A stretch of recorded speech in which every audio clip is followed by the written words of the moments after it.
এই বিজ্ঞায় আমাদের জাগায় কর্তব্য কি? কর্তব্য জ্ঞান ও চিত্ত জ্ঞান মানুষের বিশেষত্ব।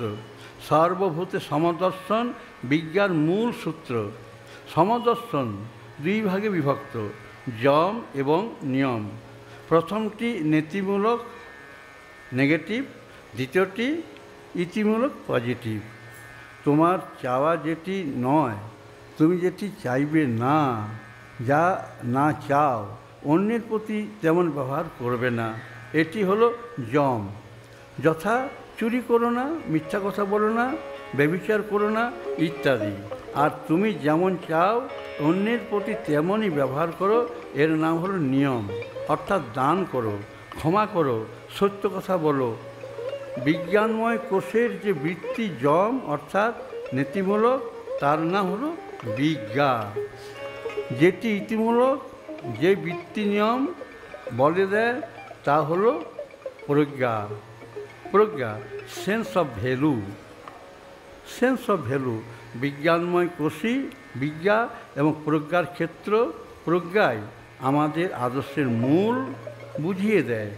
সত্যম শিবম সুন্দরম এই দিকে আকৃষ্ট করে। এই আকর্ষণ বড়ই প্রবল। আদর্শের এই আকর্ষণের টানে মানুষ নিজের জীবন যে এত প্রিয় তাকে অক্লেশে বিসর্জন দিতে পারে। আদর্শের প্রতি অনুরাগের নাম হলো শ্রদ্ধা। আদর্শের প্রতি অনুরাগ না রইলে জীবনটাই বিস্বাদ হয়ে যায়। বিস্বাদ হয়, বৃথা হয়, মানুষ আর মানুষ থাকে না, পশু জীবন লাভ হয়ে যায়, একেবারে মেকানিক্যাল জীবন।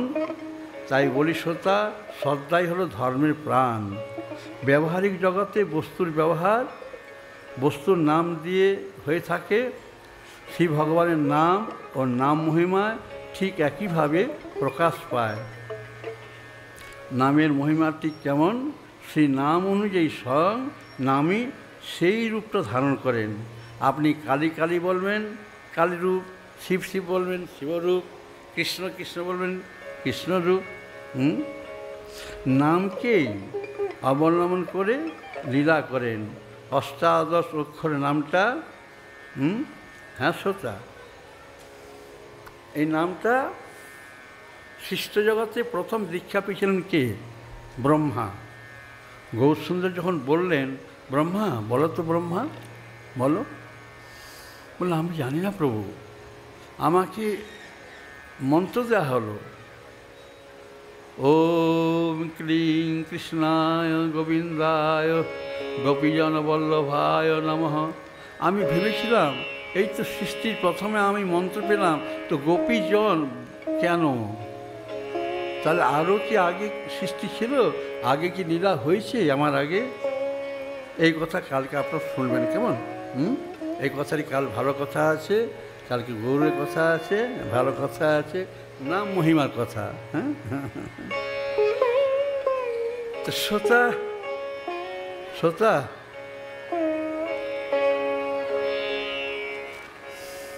বৈষ্ণবগণ আমায় ক্ষমা করবেন, বলবেন না যে গৌর সুন্দর তিনি সাক্ষাৎ ভগবান, তাকে আবার দীক্ষা দিল কিনা তার বউটা। যোগমায়া সঙ্গে বসে আছেন, আলোচনা করছেন। গৌরহরি এলেন, পারলেন না, কোনো মতেই পারলেন না। পারলেন না।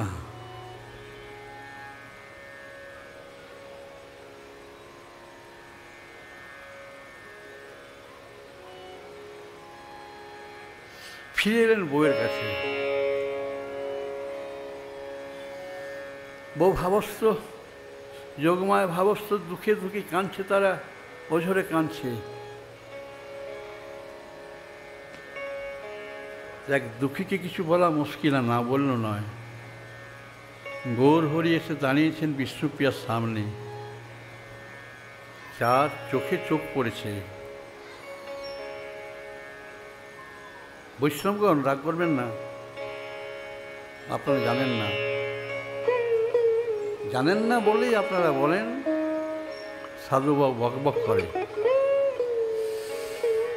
বিষ্ণুপ্রিয়াকে দেখছেন, ভালো করে দেখছেন, ডান চোখটায় দেখছেন হ,